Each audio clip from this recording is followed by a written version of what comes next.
Welcome to the Top Order podcast. Plenty coming up on today's show. We will, of course, talk about the women's Ashes, a 16-0 thrashing from Australia to England. We'll talk a little bit of England in the T20 white ball stuff as well. England-India series going on at the moment. We'll talk some concussion subs.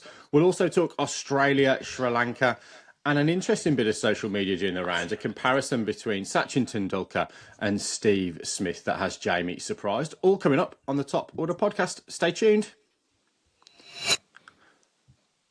We're back after the swish. Excellent work, Michael, in the studio there. Guys, great to be online this cold Sunday morning here in the UK for Jamie and I, and no doubt a balmy evening across the Cook Strait there. You probably... It is so hot. I got out of the shower and I was more moist after getting out of the shower than I was whilst I was in it. Well, maybe just grab yourself a Cascade or a Bogues out the esky. But look, in terms of the run sheet today, I think we've got to start, and we've always done this on the pod, with the victors' spoils. So, Baldy, over to you, really, just for some reaction on something that's, unprecedented, I guess, so far. It's a relatively small, sample size of these multi-series or multi-format series, I should say, in the women's Ashes, but 16 zip. And let's be honest, I think from sort of 3-0 in terms of the games in the series, it looked as if that was going to be the writing on the wall all the way through this women's Ashes series. But you must just be in awe of how well your team have gone. They've been amazing, and we talked about it last week on the pod. Could Australia go and do that one step better and win the Test match? And we sort of said, well, England had to be in front at sort of lunch or tea or the dinner break, or the first break on day one, and they weren't. And I don't want to sink the slipper into England. I'll let other people on the pod do that if they want to. But Australia was so good, they made England look a little bit foolish. And England admittedly didn't have their best day at the office in that Test match. But you have a look up and down that list of contributors for Australia, and you have a look at like the Fox Sports series ratings and the Cricinfo player ratings for Australia after that sort of end-to-end 7-match sort of series against England, and everyone from Australia stepped up and contributed, except maybe for Elise Perry, didn't have a great series, but yet still Australia found enough match-winning performances from the superstar players, if you like. And in fact, actually, you can make an argument that Mooney and Sutherland are actually superstars of Australian cricket right now. And I think, like many people, one, I was surprised that Australia won this series 7-0, but also I was quite surprised at how dominant Australia were in 6 out of those 7 games. I think coming off the back of the 2023 Ashes series, I think we were all expecting it to be highly competitive, to be very close. England managed to get close in that rain-affected game that Australia won by six runs or so on Duckworth-Lewis. But other than that, England really weren't at the races. And I'm actually struggling to figure out why, to be fair. Why were England, having performed so well in 2023, now so far behind Australia? And what has changed between the two sides over the last 18 months or so? I think we should throw that one back over the pond. What do you guys think? Where we start with England? What are the problems that you think that they've been having? What's true north for you, Binksy? Well, I like what you did there. Yeah, very good. Certainly from a serious perspective, all went a bit south actually for England, didn't it?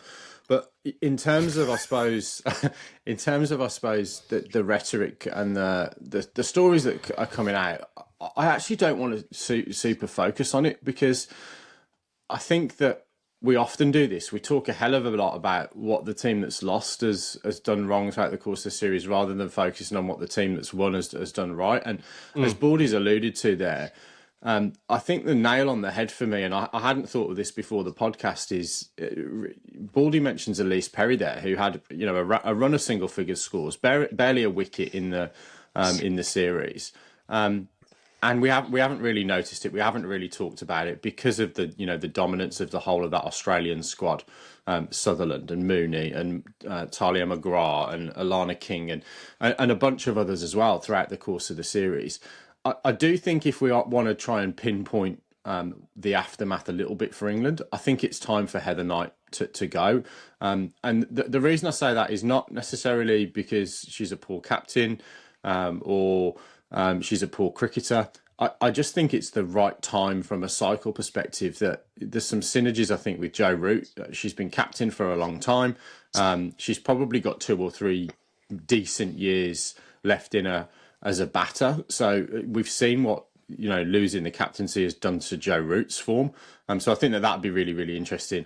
And I don't think we can shy away from the fact that England literally dropped more catches than they held in this series. So whether that is fitness, whether that is technique, whether that is those seats at the Gabba are terrible and you can never see the ball coming out of them. I know they didn't play at the Gabba, but I think whether it's any of those reasons, that's the bit that needs to be addressed. And I think probably it also spells the end of the road for John Lewis as well as coach, and he can go back to his retail empire. Look, that's a joke that only people in England might get. Look, I think ultimately it is time for a reset. And perhaps as well, I think just the one thing I'd say is from a batting perspective, we've looked like cats on hot tin roofs, I think, a little bit. And I think, the likes of, Beth Mooney and Annabel Sutherland, who obviously scored hundreds in this test match, they just played really, really good cricket. So that's my take from an England perspective. But I think the reason really for this series dominance is less about how poorly England played and more about how well Australia played, would be the way that I'd sum things up. Yeah, my 2 penneth worth would be probably just to add on to that or verify that, really. I think Australia have just been super, super good. And we spoke about it last week about how difficult it is for teams to come back from these situations. You talk a lot in sport about momentum, and I think this is one of those sort of classic Ashes momentum sort of swings, if you like, where it's so dominant for the home team, it's just impossible then to sort of find anything. You factor in that you've been away a long time. The perspective is that England camp probably hasn't been the happiest. We don't know that, but there's maybe some of the media stuff and the responses to comments in the media probably gives us a bit of an insight into that. They're away, it's a long time, things aren't going their way. Yeah, it's really, really difficult. But you sort of add to that just how good Australia have been. And then I think you then get the real downturn in performances from the England players, the dropping of the catches, the poor shot selection, the indecision, because they are rabbits in headlights. They're just, just so overawed. I picked up on some of the body language, and I know it's only a small sample size, but kind of in the last couple of sessions of the last day, the Australians, just in terms of how they were going about their business, super confident, smiling, fun. I mean, it's easy in that situation, but England, heads down, energy looked quite sapped. And like I said, small end, but I think those things are probably indicative of maybe how the kind of the tour has gone, or the series has gone. But I think we should be celebrating how good and how fantastic Australia are. I think last week we spoke tentatively about statistically the Australian women's cricket team have been one of the most consistent teams across world sport for 4 or 5 years, and I think probably not enough is made of just how good they are. We would talk about how good the New Zealand All Blacks are in terms of their consistency, but I think we should be talking about how good these are. The All Blacks are good, aren't they? They are very good.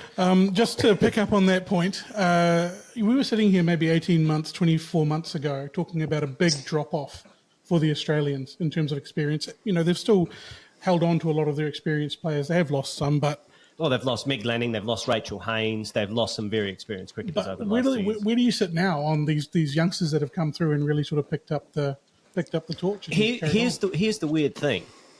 I actually think the Australian cricket team's future, women's team's future, looks brighter now than it did during that golden age where you had Lanning and Rachel Haynes and girls emerging, because we've now established that Georgia Vole, even though she had a reasonably quiet series here as a proper international cricketer, she's 21.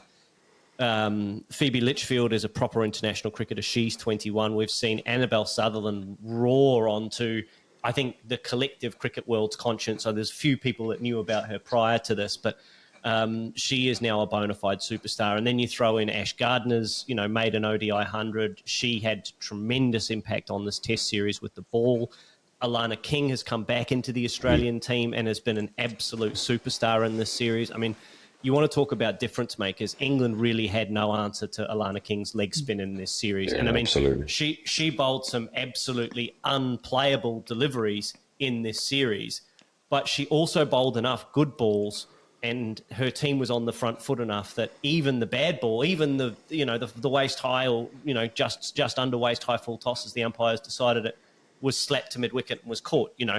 She had that all that momentum moving in her direction, and it's no slight on Sophie Ecclestone, who's the number one bowler in the world, but Alana King was the best bowler in this series, and it wasn't really close. 23 wickets at 11 is the record equaling number of wickets by a woman in an Ashes series, And then you have a look at Grace Harris, came in and did a job for Australia. It seems like every rein that the Australian selectors and coaches pull works out for them. Whereas in this series, from an England perspective, every rein they tried to pull, other than the emergence of, and I'm going to get the lady's name wrong, I think it's Raymond Gay, the bowler. She came in and looked pretty good to me. The two Laurens looked pretty good with the ball for England. Actually, you can't really fault the England bowlers because they created enough opportunities in this series to take Australia's wickets, but their collective fielding let them down. And I think that's going to be the catalyst for change, I think, for England, either from a captaincy perspective or a coach perspective, because say what you want about preparation, fitness, mental application, whatever it is, unfortunately, if you put a side on the park that has talent, that don't perform to the best of their ability and drop catches and look, they honestly, I hate to say it, and I don't mean to be unkind or disrespectful, but in that test match, they looked like a team that just wanted to get on the plane and go home for a lot of it. They really looked disheartened, which is sad to say, but I think that is going to be, as Adam said, and as you backed it up, Jamie, that's going to be a point of impetus for change at that coaching level, I think. And I think that's going to be the first thing that's going to happen to that English team. And maybe they need it. Maybe they need that to be the kind of catalyst to pull their socks up and get their cricket back on track, because there's certainly some very, very talented ladies in that England team. Much, much more talented than they have shown in this series. Yeah. Awesome. Let's move on. Jamie, I'm keen to get your take on where we should go here as Englishmen, psychologically. Should we go and talk about India playing T20 cricket first and get it done and dusted, or should we go to Australia, Sri Lanka, and let Baldy, let Baldy go again? Yeah, should we go England first? Let's go England first. So England's about to play the fifth T20 at the Wankhede today, 1:30 p.m. Or thereabouts English time. Jamie, I'll come to you first, really, for your take on this T20 series. Some bright spots for England, but not really hitting the results column, other than that moral column that's been put in recently. But your thoughts on how the boys are doing down in India. Yeah, I did reflect, and I kind of realised after the first couple and Overton selection that's why I'm not involved in selection, because he actually did pretty well, maybe bowling that kind of different pace, getting a few wickets and contributing in that sense. I think it feels a little bit like England still trying to find their feet a little bit, and we mused on that previously about what does it look like. I'm not, is it Bazball 2.0, reincarnated, redeveloped, whatever, in relation to T20? I'm not sure. I'm not sure what the brand is at the moment, because I'm not sure what the settled side is either. It seems like getting into good positions, but then probably not sealing the deal. Maybe apart from kind of one of the internationals so far. It feels a mixed bag. Do we want to go concussion early? Before we go there, Before we go there, I just want to put the pressure back on Binksy here and say, is it as simple as looking at a stat like this, going, who has the highest average in the English side across this series? And that is Adil Rashid with the bat. He has an average of 38 because he's only gotten out once, but everybody else is below him. And then that's in very contrast with the Indian. They've got a couple over 50 averaging this series. But are we just not scoring enough runs? And is that enough? Is that enough to go, that's an issue that we've got that's causing us to lose these games? I think as well, though, we've said that like England sort of bat all the way down. So I'm not too bothered about that as long as the others are getting their fair share and they're throwing it around. But I'm not sure that is the case necessarily. But that is a surprise. I mean, the one bright spot has been how good Rashid has been, I think. I mean, he just kind of goes from strength to strength in terms of his consistency and performances, but it feels a bit of a mixed bag. But Binksy, what are your thoughts? Look, I guess in T20, in T20 sort of scenarios, it's been a relatively low scoring series, hasn't it? I don't think we've seen a score over 181 or something like that. So we've certainly seen nothing in the 200s. We haven't seen those huge, massive fireworks at the start of the innings, particularly from England, but also from India as well. So I think it has been a bit of a series that's been dominated by the bowlers to an extent. We've seen a couple of 5-wicket bags in the series. We haven't seen 100, so that probably tells me a little bit about the way that series has gone.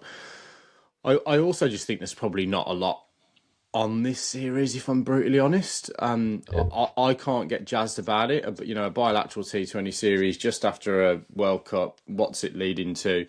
It's a bit of a rebuild, I think, for both teams, to be perfectly honest. The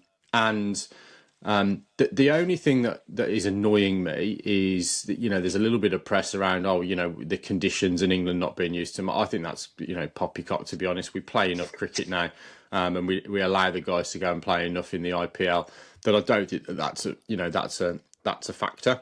But yeah, it's been a little bit of a bits and pieces series, to be perfectly honest. And as Jamie says, some of the talking points are more around those sort of left field selections, and then the concussion piece that we might come on to, and probably also I still think the elephant in the room for me is that Jos Buttler isn't keeping wicket, and we're essentially playing, or want to play, I think at times, 3 guys that could all keep in Salt, Smith, and Buttler, and 3 guys that all keep, and 2 of them that should be batting number 1 in that order. So there's a little bit of imbalance there in that side side for me.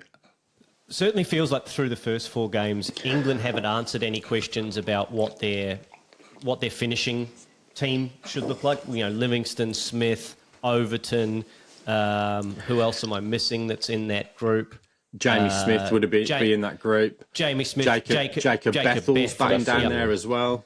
So I mean, the top 4 to me, on the top of my head, and I'm not looking at the stats here, but Raj can correct me. It feels like the top 4, other than maybe Salt, have been okay, but after that, it's been pretty slim pickings for England, or inconsistent pickings for England, and you get that in T20 matches. I grant you. Sometimes you're going to go off, sometimes you're a rooster, sometimes you're a feather duster, but I think if England were looking for something out of this series so far, it would be some more consistent batting from their finishers, because their bowlers have been able to make early inroads in a couple of those games. They've had India. Well, in this last game, they had India 3 for spit.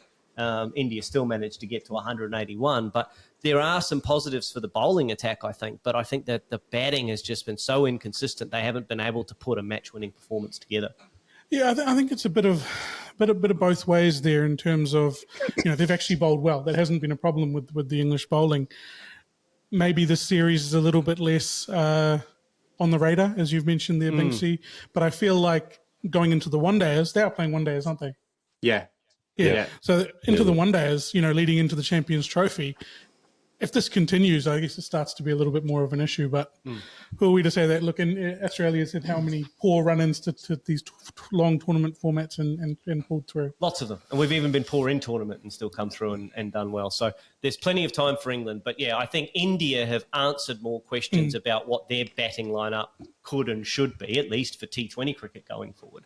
It remains to be seen what it should look like for the Champions Trophy. I think the performances of Tilak Varma and Abhishek Sharma and Dubey, Hardik Pandya down the order, those are making the Champions Trophy balance really, really interesting. And I haven't seen their squad yet. I don't know if it's been just because we've mentioned that the games haven't been high scoring, the way that they've taken games away from the opposition at the start. You know, you talk about that impact rating. We love that impact rating on Crick Info. It must be up there for a lot of those Indian batsmen at the top of the order. Yeah, and I think, Baldy, you reeled off some batters there. I think, you know, we've got to talk about Varun Chakravarthy as well, averaging under 10 with the ball in this series. And then also Axar Patel. You know, we've talked often about him, and I certainly think finding his stride in this. And I think it's really important as well that there's been some question marks over Hardik Pandya as well lately, and he's shown. You know, his qualities, his leadership qualities, and his cricketing qualities as well throughout the course of this series. So India, you know, to an extent, firing and almost firing under the radar a little bit with some guys that you wouldn't necessarily have said they're going to be the purple hat winners or the gold sock award winner at the end of the series. Go on, Raj. I was just going to say, you mentioned good Indian bowling there. There was a great performance in the last match by Harshit Rana. It's 2 for 33. Do we want to talk a little bit about that? Yeah, look, I'll come over to Jamie because I know he was keen to open the podcast with that. But Jamie, do you want to talk a little bit about and look, I will just preface this because I'm always the one that gets the stick in the social media comments, right? We're not saying that this is India's fault, okay? So let me just repeat that. We're not saying that this is India's fault, but I think we should have a discussion because it seems to me there's a really simple fix to this when you hand your team sheet in to avoid any conjecture like this. But we did have a scenario in the last game where a concussion substitute came in and played a role. And Jamie, you're off the long run, I think. Do you want to take the sweater off? You got to take the sweater off if you're going to bowl quick. I'll take the sweater off. Yeah. Oh God, where do I go with this? Yeah, and it's not sour grapes at all. You know, concussion subs are fundamentally important. Concussion in sport is a huge topic, and you know we need to be doing everything that we can to mitigate the effects of head injuries and so forth. So you know, just preface it with that. But I think there has to be some sensible approach in this in terms of like a like for like. I mean, can you ever get to that in terms of a replacement? Or is this being used? Could it be used as a tactical ploy? And I just think there's a bit of grey area around some of this. It's not as clear. I think rugby do it pretty well. They do a lot of things really well in terms of concussion and head injuries and how that happens. But I think this just seemed a little bit like, particularly for something coming and have such an impact. Like, yeah, I think I will say a couple of things. I know you want to jump in, Raj. So maybe you jump in. I just wanted to. So the situation, as I understand it, is that Dubey was hit in the second to last ball of the Indian innings, and during the break he experienced the concussion symptoms and was replaced by Harshit Rana, who was an out and out fast bowler, rather than like for like would be a sort of a batting all rounder, which they did have available to them. But that wasn't the player they nominated to be the replacement. Yeah, so there's a couple of interesting points here, right? The first point that I think that we need to make really, really clearly here is there is no suggestion either by the match review or the match referee or by us, most importantly for us, and our reputations, by us, that there was any impropriety from the Indian team here, right? The protocol is quite clear. if you have a player that is experiencing concussion or concussion-like symptoms, and that's been ratified by the medical staff, then the team can, as quickly as is practical, inform the match referee to nominate a player from their player pool who is a like-for-like replacement, and it is then up to the match referee to decide whether or not that's acceptable. Now, the only thing I could say is if there was a more suitable replacement than the one nominated, the match referee probably should have power or leeway to suggest, well, you've got, I don't know, you're replacing Steve Smith. Cool. You've got Marnus Labuschagne on the bench. Other than the inability to review DRS decisions, that's a like-for-like replacement. But having a batting all-rounder replaced by... No, it wasn't. Like, it just wasn't. Like, Hardik Pandya is a fast bowler. You're right there, Binksy. Sorry. You've just cut the man off in the long run. That's okay. The sort of the grey area here, I agree with all of that. The grey area, and I'll throw back to Binksy here, is how, so the match referee, the grey area I understand is that he's supposed to take into account the further role of that player in this game, which what he was going to do was bowl a couple overs, possibly.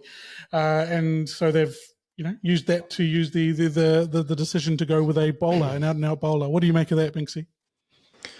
Yes, so that's sorry, Baldy. I do apologise. I was trying to get the wording of the rule up, and all I could get was Joss Butler whinging on a video, which is what you heard in the background. So I think Raj has hit the nail on the head there. It's the future role. It's predicting what is the impact of that player, and obviously, therefore, Hardik Pandya's batting ability wasn't going to be taken into account in this situation because he wasn't going to bat. I probably want to take it from a slightly different perspective. You're only going to have 5 or 6 guys potentially in the squad that you can have as like for like. So you're never going to be able to go, well, I've got a left arm finger spinner, I've got a right arm leg spinner, I've got someone that bowls at above 145. I've got someone that bowls below 145. I've got a batsman who hits the ball predominantly on the offside that's right-handed, or whatever. You're never going to get that exact like for like. But isn't it as simple as on your team sheet, you bracket who the concussion substitute for that player would be in the scenario that arises. Now, where it gets a bit more complicated is you don't know that at the toss whether you're going to be batting first or fielding first when you hand your team sheet in. So maybe it needs to be 2 brackets, and it needs to be if we bat first, this is the way that it will work, and if we bowl first, this is the way that. So you're never going to come up with a perfect scenario. But I think even if you go with the imperfect scenario of this Shivam Dubé, we'd bring in Hardik Pandya, Joss Butler would go, no, you won't. What about him? And you have a little bit of a horse trade and a little bit of a conversation around it. And then the captains have agreed to that. And if, you get a scenario where someone comes in and decides to, as Marnus Labuschagne might do, dust off his, 13-year-old prodigy leg spinners and rips you to victory, you can't then whinge about it because you've signed off that that's the player that's coming in to replace someone for concussion. So I think I've jumped to solution mode, but that for me is the question here. Is just to have that. Is just to have that clarity and give that to the commentators as well, so that they can go, oh well, Dubé has been hit on the head. He looks like he'll go off, and his replacement will be. I think what shouldn't be happening in these situations is the team that has the concussion sub shouldn't be disadvantaged. But equally they shouldn't be so far advantaged that it then evens the keel. And exactly as you say, Binksy, you're never going to get like for like because there are so many idiosyncrasies. But having that solution, you're going, based on the team sheets, based on the squads on this given day, these are the concussion subs, right? We agree them. That's it then. That seems a fairer solution to this, or a more transparent solution, not necessarily fairer, a more transparent solution, I think. I'll be the disruptor here, which is the role I take usually when we're around a pub table with some beers. Why is it that we need to have a concussion substitute? Now, let me qualify a few things here. I'm not saying that concussion is not important. It 100% is important. But why then is head injury allowed to have a substitute versus, say, Nathan Lyon in the Ashes a couple of years ago in England when he did his calf. Why aren't they allowed to have a substitution for that injury as well? Well, a lot of team sports that we see don't actually have concussion substitutes in there. For example, in the NRL, you'd have to have 2 people out concussed before you could activate the 18th man. Basketball, you don't have a concussion substitute. There's no. I'm not sure about football, so I can't comment on that. But it's an interesting one to sort of take it back. We're talking about Binksy's got a great solution there. I hope it's on an electronic like iPad or something. Otherwise, they'll be going through phone books with all the paper they need to write down everyone's name. But why do we need to actually have substitutes for concussion protocol? Or if we do, why don't we extend it out to all injuries? I think there's, some really interesting points to unpack here.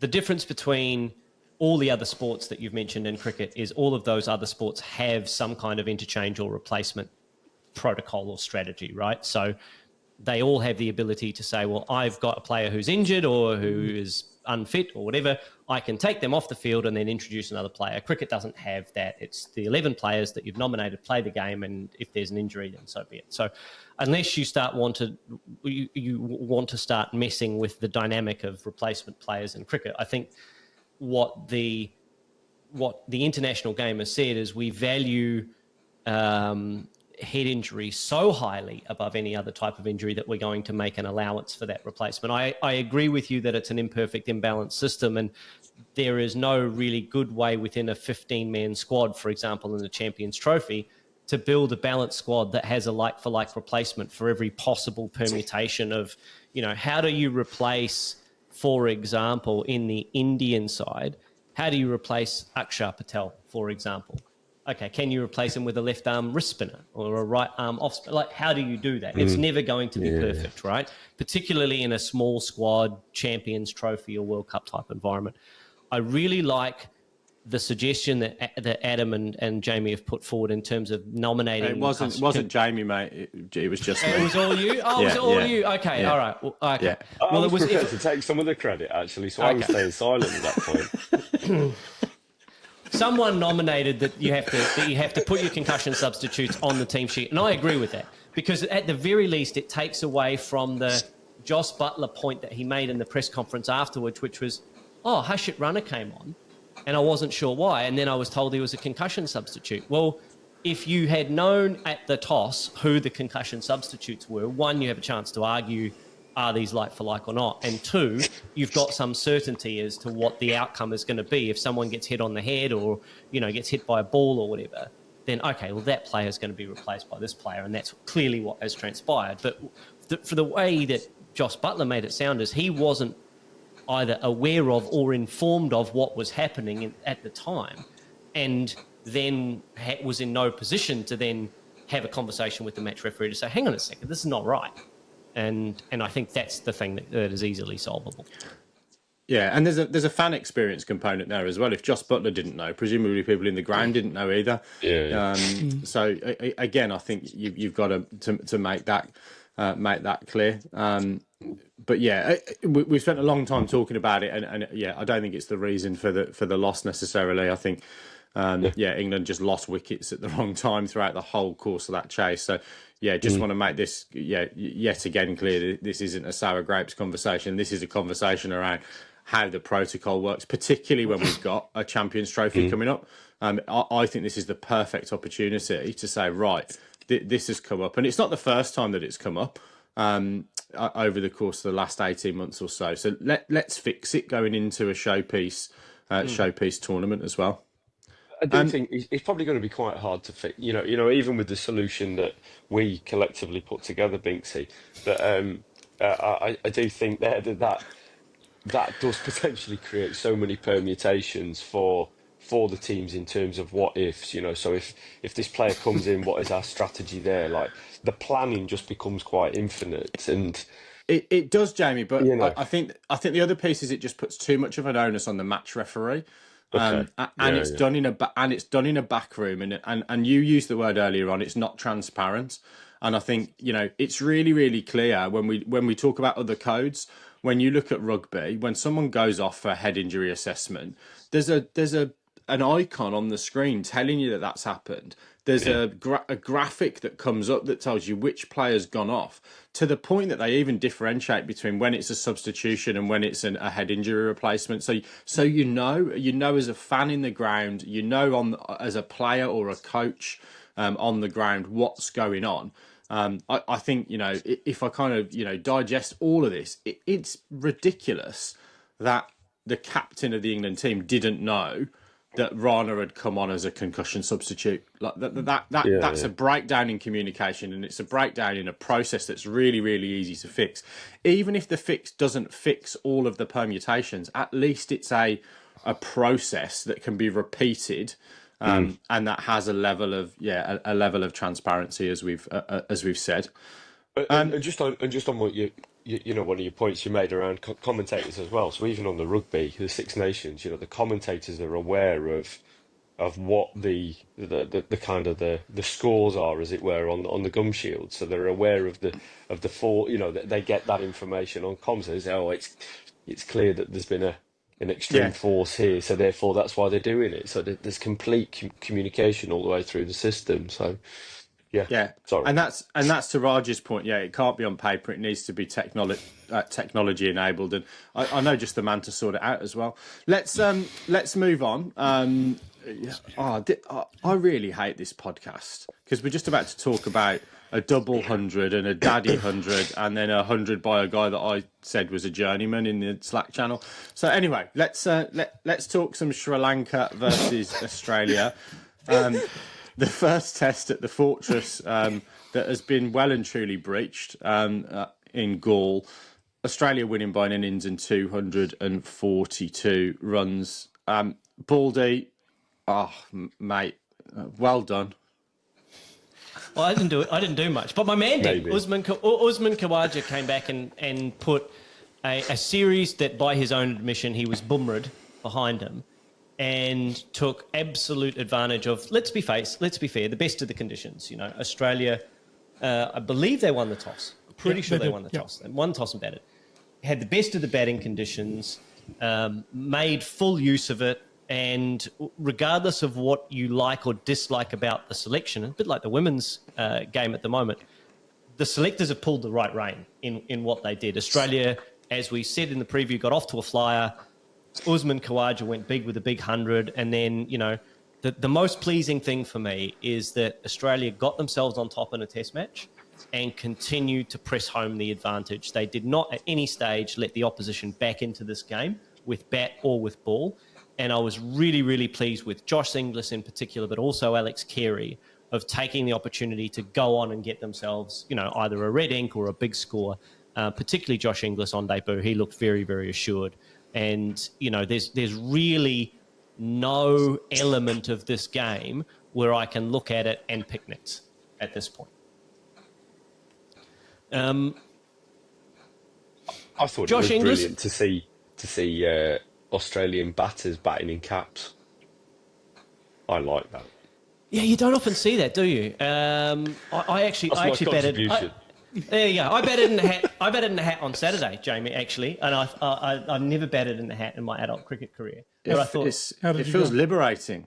I was liberated. I even struck a ball towards the boundary. Towards the boundary. Yeah, The bit that always I'm always at the back of my mind when I'm watching it though, when they sweep, and I'm thinking, in the face. Yeah. That's the bit. I think it looks great. It looks really traditional. I was watching Steve Smith, and I thought it looks super cool. He's got sweat on the baggy green, and you can see how much he's been in the dirt with that. I'm thinking, if you top edge this, mate, you're having a new face. That is always Maybe I should have worn the helmet. So we've talked about how good Australia are. No, it's right. We've ticked off Australia. Australia's good. We're going to talk a little bit about Sri Lanka. I thought that a lot of their bowling plans seemed a bit strange and lack. It's interesting to see that only 4 bowlers bowled across 154 overs when they had, bowlers in their lineup that could have had a go. Anyone could have rolled their arm over at one of those stages when they were getting absolutely bashed chasing leather. And then 2 really subpar performances with the bat. This game actually only went just over 9 sessions, just over 3 days with all the rain that happened. How can you have one team that scores 600 and then the other team folds up for so much less? Yeah, we talked Sri Lanka up before this podcast or before this series started, right, as being a dangerous cricket side. But I think it's fair to say that they have not given a very good account of themselves in this game, right? And I think a lot of the responsibility for that has to come back on the shoulders of Dhananjaya de Silva. He didn't use himself. He didn't use Angelo Matthews. He didn't try anything unique and different about anything to do with his bowling attack. I actually think that Jeffrey Van der Say, and I think the stats at the end of the game would back this up, was their most effective bowler. But he bowled less overs than Nishan Paris. He bowled way less overs than Prabhath Jayasuriya in the first innings, at least. And you know, that to me, aside from the batting, because I want to talk about Dhananjaya de Silva's irresponsible dismissals, particularly in the first innings, but that to me just speaks to, like, we had a plan A and it clearly didn't work, but we had no plan B, C or D to the Australian batters other than to maybe try and bowl outside leg stump and frustrate them a bit. So that was, to me, the disappointing thing, is that Sri Lanka didn't throw a lot at Australia. And Australia batted really, really well. They batted confidently. They did what was asked of them. But I would have expected a team that had gone into the Test match with a plan to bowl 3 spinners and to spin themselves to victory, to have a little bit more variation in terms of their strategy, field placings, etc.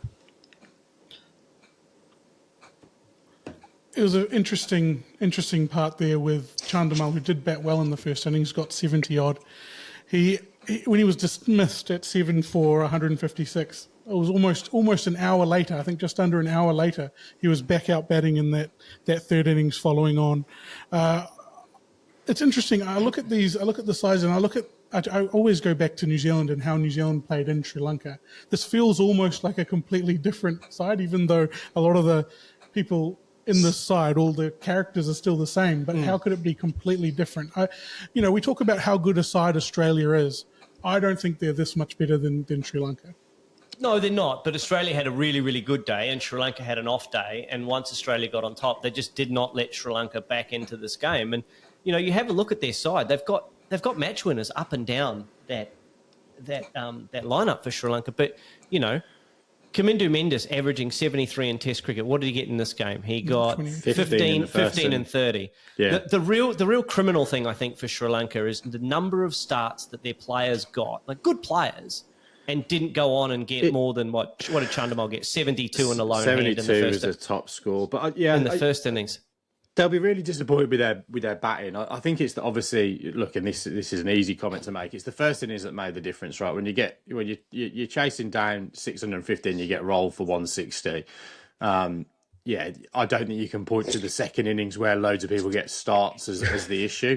I think what you've got to look at is the fact that they're a better batting side than that in the first innings. And the conditions were still, as Raj alluded to, only 9 sessions in the Test match. It's not like they were on a 4th day absolute bunsen or even a 3rd day pitch when they batted. There might have been in terms of number of days in the Test match, but not in terms of where on the pitch. So look, I really hope they bounce back, because they're enjoyable to watch when they get going. The likes of Karuna Ratne and Angelo Matthews and Mendes, and both Mendes actually. I think you want to see them. You want to see them batting, but they'll be gutted. Baldy, I do want to ask you one question about your spin. Your spin attack. So we talked a lot about this, and we talked about, can they play Lyon and Murphy in the same team, because they're ostensibly right-arm off-spinners.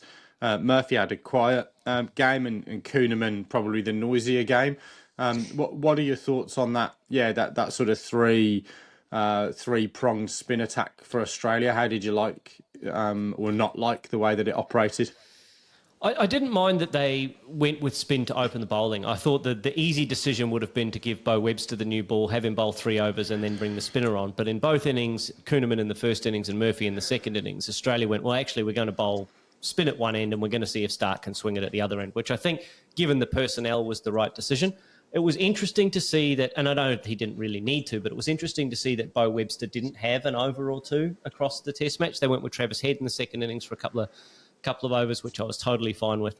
I don't mind I know, Raj, you've got the view, and I agree with it to a lot of an extent, that you can only bowl 2 spinners at a time. So why are you picking 3 when you've then got Bo Webster and Travis Head, and you're never going to you're never going to bowl Steve Smith, but you've got so many spin options. Why pick 3 spinners?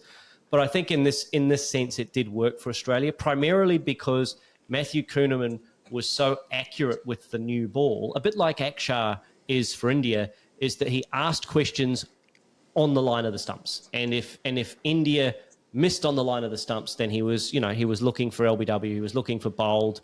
And he did get a stumping in that first innings as well. But yeah, I liked it. I liked the 3 spin option. I don't always like it, but in this case, it's worked for Australia. And I think Kuhnemann, coming back from a broken thumb 2 weeks ago, has done a tremendous job to A, get himself on the park, and B, put in what's really not a match-winning performance, but certainly he has had a very positive impact on how we've performed in this test match. I don't like 3 spinners. Worked on this occasion. From a future-proofing perspective, we sort of know what we're going to get from Nathan Lyon. In terms of what you saw from sort of Todd Murphy, Kuhnemann, people taking up the mantle. What do you reckon? Todd Murphy's still the number 1 option. Matthew Kuhnemann is there because he provides a point of difference in the attack that Australia were trying to build, right? I think if you looked at the hierarchy, the pecking order of Australian spinners, I actually think Todd Murphy's number 1 behind Nathan Lyon. Todd Murphy's number 1. Corey Riccioli is probably a better spinner, in my view, than Matthew Kuhnemann. You've then got a guy like Tanveer Sangha, who's a right-arm leg spinner. I think Australia have pretty much decided that they're not going to take wrist spin to Sri Lanka for some reason. I think they just said this is not going to be effective.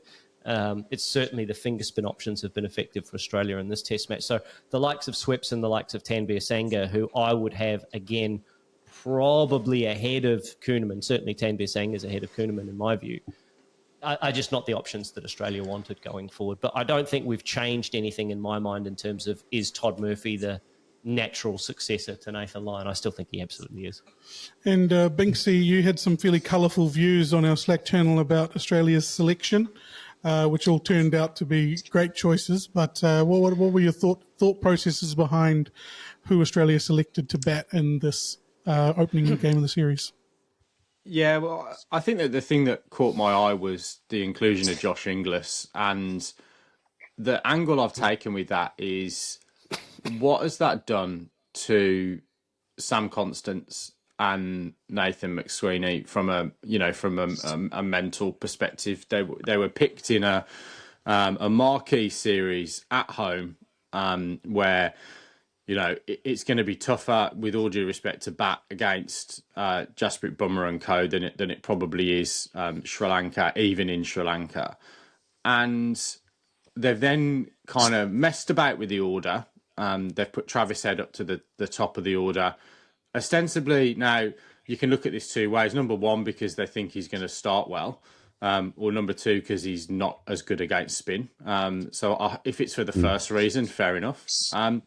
But I just thought, for me, that was the wrong decision in terms of being able to do what Australia have done so successfully, which is bring in younger players and give them an opportunity down the order.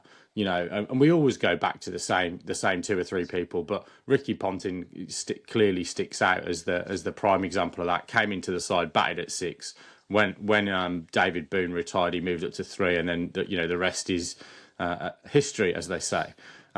So I just wonder whether or not, from a long-term perspective, do you want to see Sam Konstas being given 10 games? And this is where Baldy and I have often disagreed. I've always said pick the team that's going to win the game. And I think I don't want to categorise what Baldy says, but often he'll talk about, giving someone an opportunity over a period of time to build themselves into the side. It's a really, really difficult balancing act. But what would Baldy, from an Australian perspective, have rather seen? That young guy being given that opportunity, particularly with the cricket that Australia have got coming up, and what have we learnt from that? All that said, 100 on Test debut, well done to Josh Inglis. He's a Yorkshireman, so it kind of it really just adds when you look at those ICC rankings. You've got Brook, and Root, and now Boycott's still in there, because all of his tests haven't come off yet. He was that prolific, and now you've got Inglis as well. Yeah, there's certainly no shortage of Yorkshiremen at the top of the ICC rankings. If you asked me what I thought was best for Australian cricket in 2025, would it be Sam Konstas opening the batting in 2 test matches in Sri Lanka to get more experience, going to what is, for me, the most important test match of at least the first half of this year, which is the World Test Championship final in June. So if Konstas plays in that game, he's going to play in that game not having played, well, he might play in the second test, who knows. But, if they keep the same test team from the first test to the second test, he's had 2 tests against India, did reasonably well, had some things that he needs to work out on his game. Do I need to be more or less aggressive? Do I need to keep my mouth shut when I'm at the non-strikers end? All those kinds of scenarios. How's he going to then do that between now and Lords?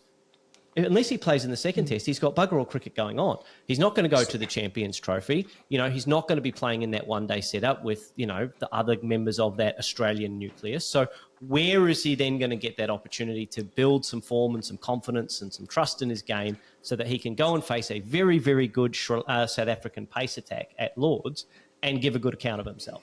That's the only bit that I don't think Australia have nailed as far as the selection for this test is concerned. Because you look at the result and you can't fault the outcome.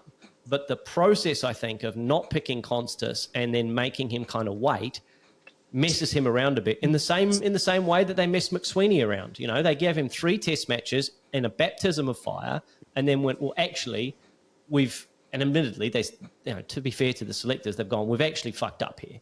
We shouldn't have picked you. We now need to pick the guy that we should have picked in the first place. But now that you've picked Konstas, you need to stick with him. You need to continue to stick with him because if he's going to be the opening batter that's going to be there when Khawaja retires, then he's going to have some kind of confidence in his own game. And chopping and changing a 21-year-old in and out of the side, even though Konstas is like, yeah, mate, no sweat, I get it, I understand it. He might say that on the outside, but that can't be good for the building of his career. Right? Well, I mean, essentially, no matter how you look at it, you can dress it up however you want.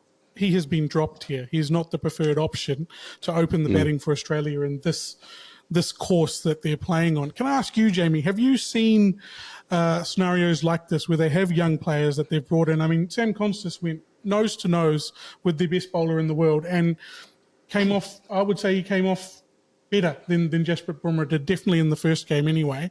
And then now to have this dropped. Have you seen this scenario, see him being dropped? Have you seen this scenario play out before? How should it have been handled? Obviously you don't have the inner workings, but what do you have?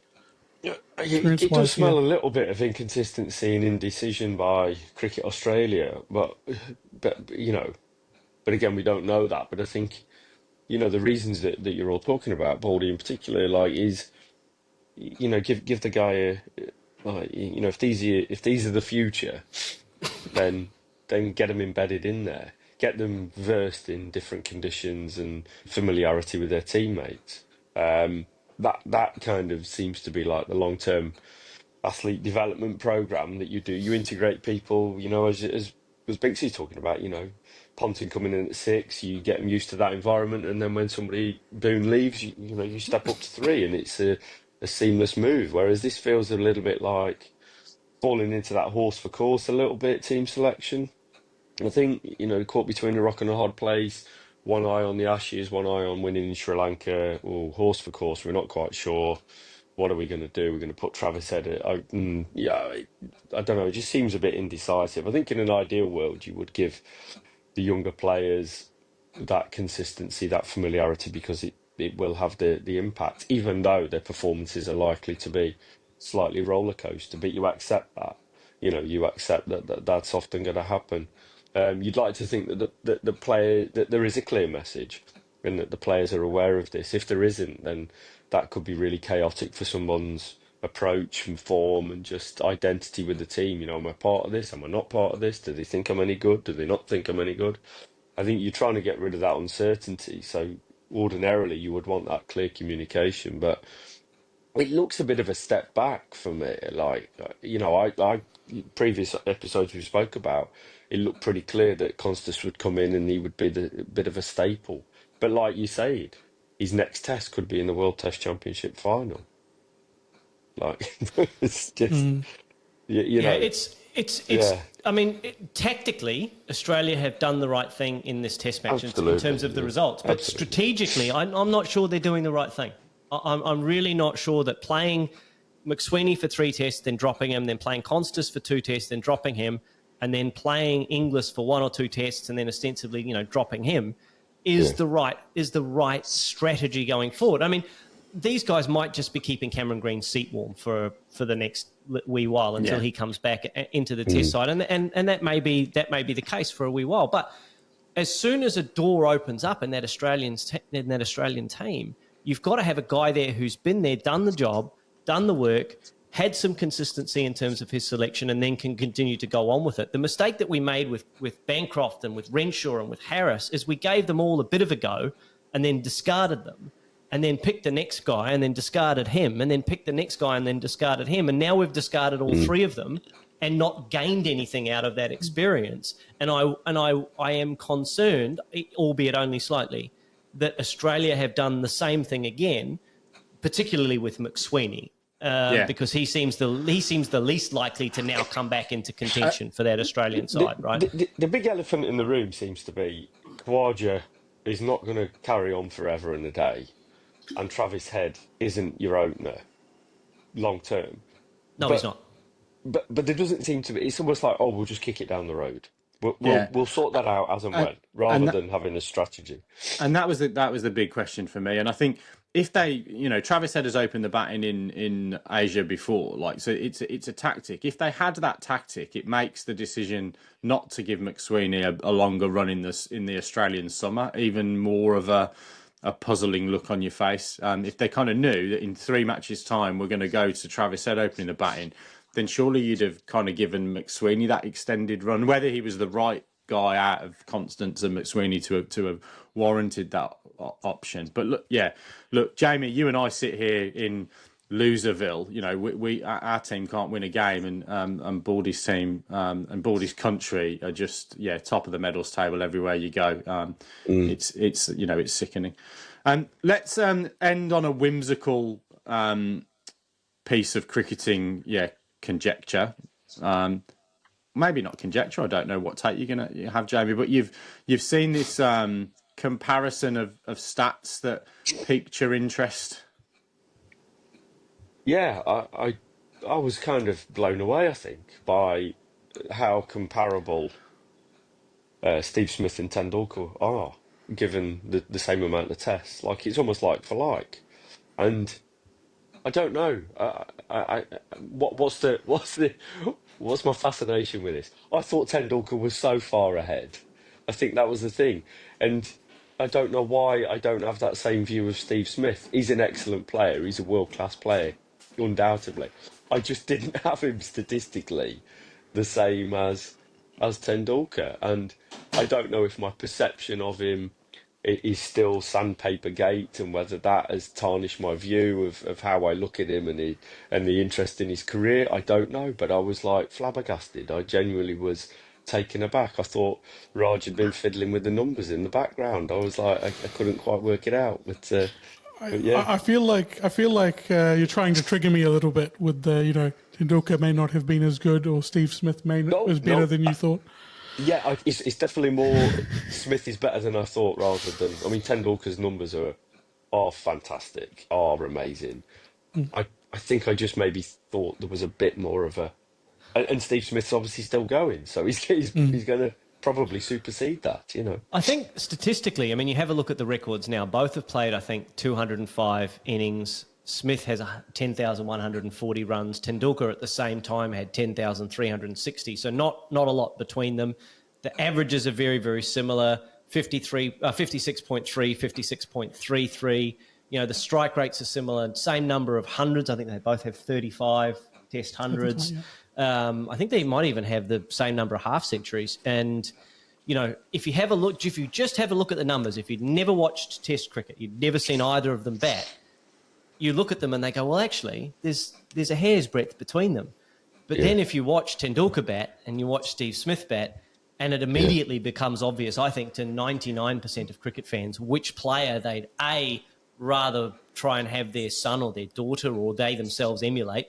And B, which player would you rather, and I need to put my Australian bias aside here, which player would you rather spend $100 of your hard-earned pounds to go and watch, or to take your son or your daughter to watch? If they could only go and watch one cricketer play one game, I think I'd rather have, in fact, I know I'd rather have my child go and watch Sachin bat than to go and watch Steve Smith bat, even though the output might be nigh on identical over the course of their careers, at least so far. I mean, this is the hard part that he's going into, right? Like, from here, he's got to score half as many runs as he's already scored, and another 14 Test centuries while he's getting older. The eyesight's deteriorating. This is the hard part. If he gets there and he does those, we can have this conversation. But I think that's a fair way off.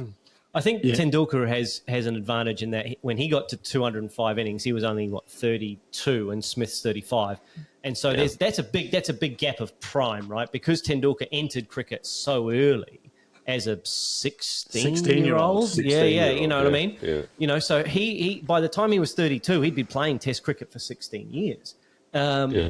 What's remarkable for me is that 3 Test matches ago, or 4 Test matches ago, we were talking about Steve Smith like he was done. You know what I mean? We were saying, oh, his hands have gone, his hand-eye has gone. He was getting wrapped on the pads. You know, his front pad was looking bigger than Aaron Finch's at some points. You know, we were talking about this guy like this is the tail. He's going to fall off a cliff here. But what's remarkable is that he's actually gone and found some form and found his hands, or whatever it is that he's done. And he's starting to now show us that he can prolong that deterioration of his career for just a wee while longer. And I don't think we need to be or to resolve from the fact that, like, when his hand-eye coordination goes, his decline is probably going to be fairly significant and fairly rapid, right? Because he doesn't have, like Tendulkar or even like some of those other Test greats that you mentioned, some of those English greats, a great technique that they can fall back on that will get them through the tough times. If Steve Smith is struggling, he looks like he's struggling. And that's going to be the thing that he's going to have to stave off for as long as possible. But, you know, the statistics that he's put up in the last 4 or 5 Test matches have been remarkable when you consider what form he was bringing into this series.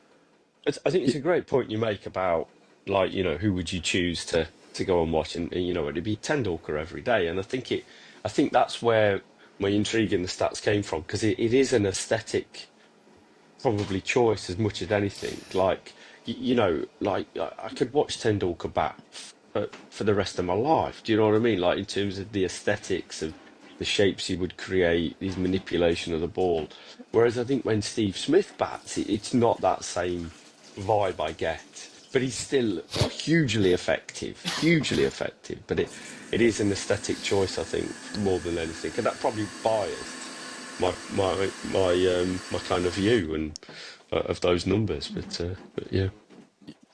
Yeah, look, my take exactly the same. And Jamie, there's a bunch of these doing the rounds on the internet, these kind of player side-by-side comparisons. And I think the thing that really hammered it home for me is the rationale was I saw one that was Kevin Peterson and Jeff Boycott, almost identical records.